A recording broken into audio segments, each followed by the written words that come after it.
You're sitting next to her on the couch. The TV is on. Neither of you is really watching it.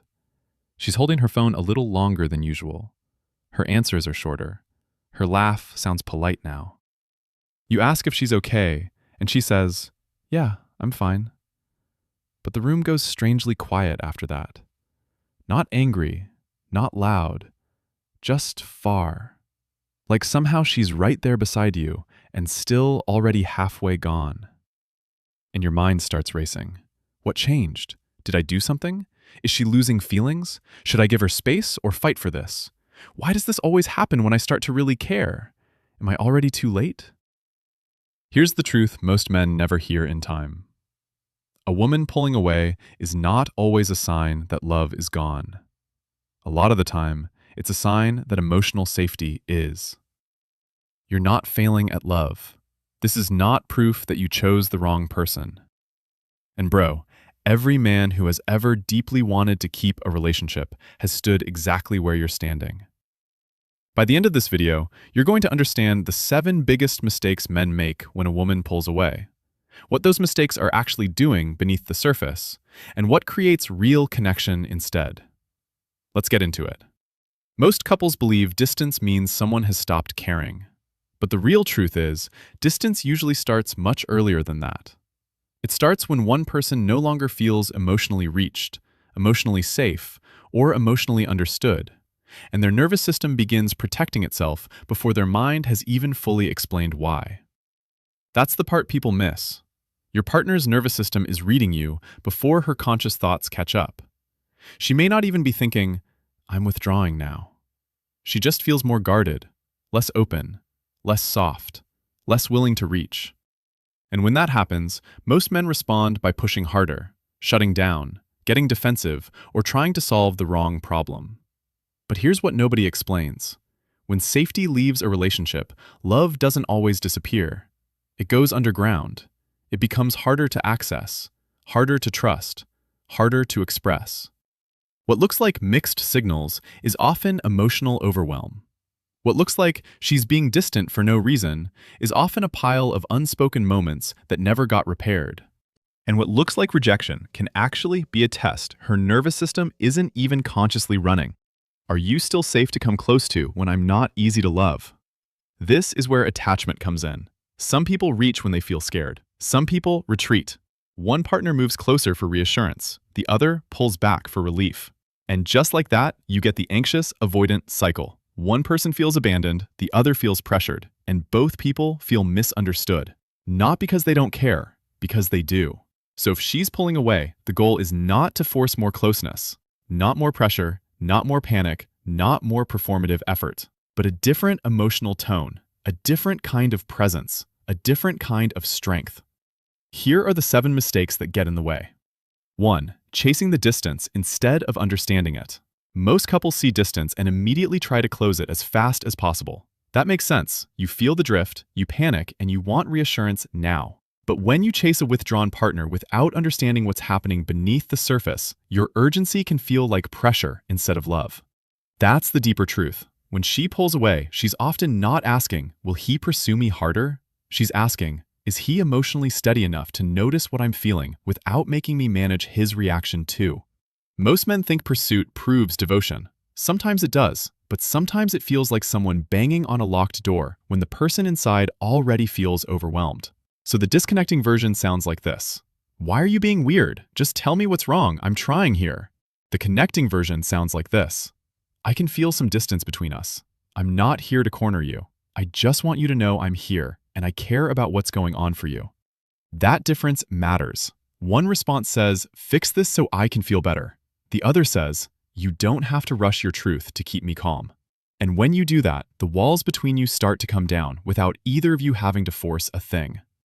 2. Taking her withdrawal as a personal rejection. Here's the part no one talks about. Most people in relationships interpret distance through their oldest wound. So if you already fear not being enough, her pulling away can hit your nervous system like proof. See, you're getting abandoned again. And once that happens, you stop responding to her. You start reacting to your history. That's why men often go cold, sarcastic, or emotionally unavailable right when connection is needed most. Not because they don't care, because something in them feels rejected, and the ego would rather punish than feel powerless. Her brain is quietly registering, I'm already struggling, and now I have to deal with his hurt pride too? Not strength, not boundaries, not self-respect, just pain wearing armor. So the disconnecting version sounds like this. Oh, got it. You want space? Cool. Do whatever you want. The connecting version sounds like this. I'm not going to pretend this distance doesn't affect me. It does. But I also don't want to make this about my fear before I understand what you're feeling. Man, that is emotional maturity.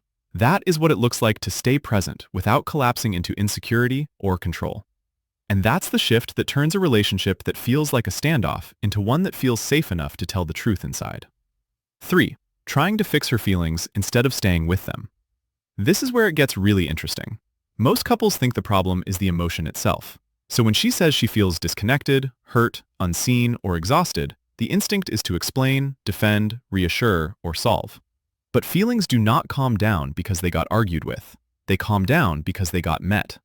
Your nervous system in conflict is like a smoke detector. It cannot always tell the difference between criticism and danger, so it sounds the alarm fast. And when a woman feels emotionally alone, what she usually needs first is not a solution. It's presence. It's the felt sense that you can stay in the room with her experience without trying to edit it. Most men hear, I feel hurt, and respond with, that's not what I meant. Technically, maybe true. Emotionally, completely useless. So the disconnecting version sounds like this. You're overthinking it. I said I was busy. Why does everything have to become a problem? The connecting version sounds like this. I can hear that something about that moment landed painfully for you. I may not have meant it that way, but I want to understand how it felt on your side. That's when something in her starts saying, he actually heard me this time. And honestly, that moment is bigger than most men realize. Because when you stop treating her emotions like accusations to defeat, she stops feeling like she has to choose between honesty and closeness. That's when your partner stops feeling like a problem to manage and starts feeling like a person to come home to. 4. Waiting for a big moment instead of repairing the small ones.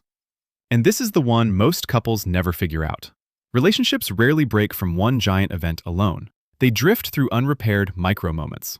A missed bid for connection, a defensive tone, a joke that landed wrong, a hard day you brushed past. Emotional distance in a relationship isn't like a wall. It's like scar tissue that forms slowly over 100 small moments that never got repaired. Most men think, I'll make it up to her later. Dinner, flowers, a trip, a big talk. But here's what changes everything. Intimacy is not built in the grand gesture. It's built in the 30-second moments when you choose to turn toward instead of away. So the disconnecting version sounds like this. She says, you've been kind of distant lately. And you answer, I said I've just been stressed. What more do you want from me? The connecting version sounds like this. She says, you've been kind of distant lately. And you answer, you're right, I have been. I don't want to normalize that between us. Come here, talk to me. That right there is repair. Not perfect language, not a therapy script, not some communication hack. Just a man who is emotionally available enough to notice the moment before it hardens into a pattern. And when you do that consistently, the relationship starts feeling less like damage control and more like a place where both of you can breathe again. 5. Demanding clarity before she feels safe enough to give it. Here's the part most men misread. Most couples assume clarity comes first and safety comes second. But in real relationships, safety usually comes first. When she pulls away, you may want a clear answer immediately. What is this? Do you still want me? Where is this going? And underneath those questions is a very human fear. I need certainty so I can calm down. But if she already feels overwhelmed, cornered, or emotionally flooded, demanding clarity too early makes her retreat further. Because now, the conversation has stakes. Now, she's not just sharing. She's performing under pressure. Not because she's manipulative. Not because she's confused on purpose. Because her nervous system does not open faster when it feels trapped. So the disconnecting version sounds like this. I need you to tell me right now if you're still in this or not. The connecting version sounds like this. I know we may not have all the words for this yet.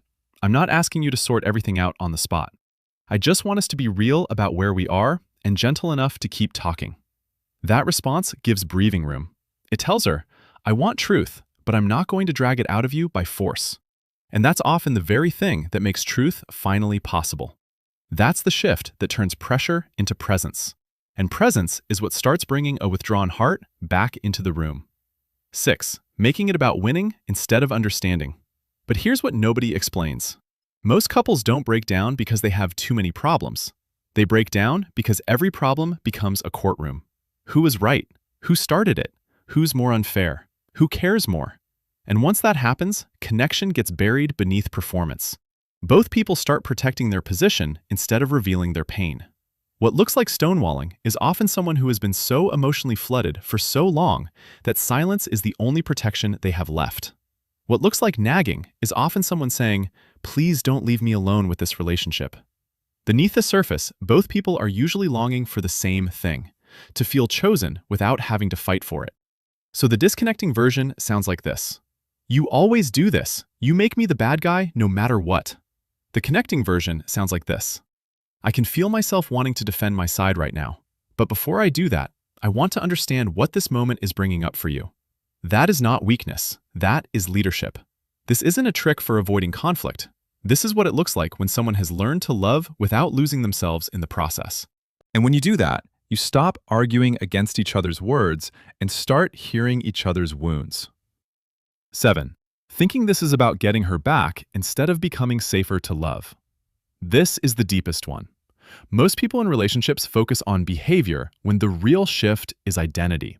So when a woman pulls away, the question becomes, what do I do to make her come back?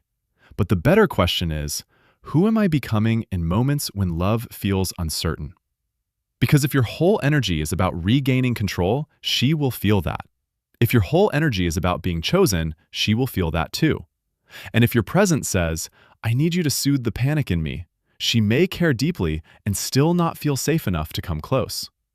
But when you become steadier, more honest, more emotionally available, more capable of repair, something changes. Not overnight, not magically, not because you said the perfect line, but because your energy stops saying, "Come back so I can feel okay," and starts saying, "I'm here in a real way now." So the disconnecting version sounds like this. "I've done everything. I don't know what else you want from me." The connecting version sounds like this. "I'm starting to see some patterns in how I respond when I feel distance, and I don't want to keep bringing that version of me into this relationship. I want to show up differently, for real." That's when her inner world can start whispering, "Maybe I'm not alone in this anymore." And bro, that is powerful. Because the goal was never to manipulate closeness. The goal was to become someone whose presence creates it. And that's the shift that turns love from a cycle of panic and pursuit into something steady, mutual, and real. So if a woman is pulling away, don't just ask how to get her attention back. Ask what the distance is revealing. Ask what your patterns do when fear takes the wheel. Ask whether your presence feels like pressure, defense, or actual safety. This isn't a checklist. It's an invitation to show up differently. When you internalize this, you stop reacting and start responding, and she will feel the difference before you've even explained it. These aren't tips for keeping a woman from leaving.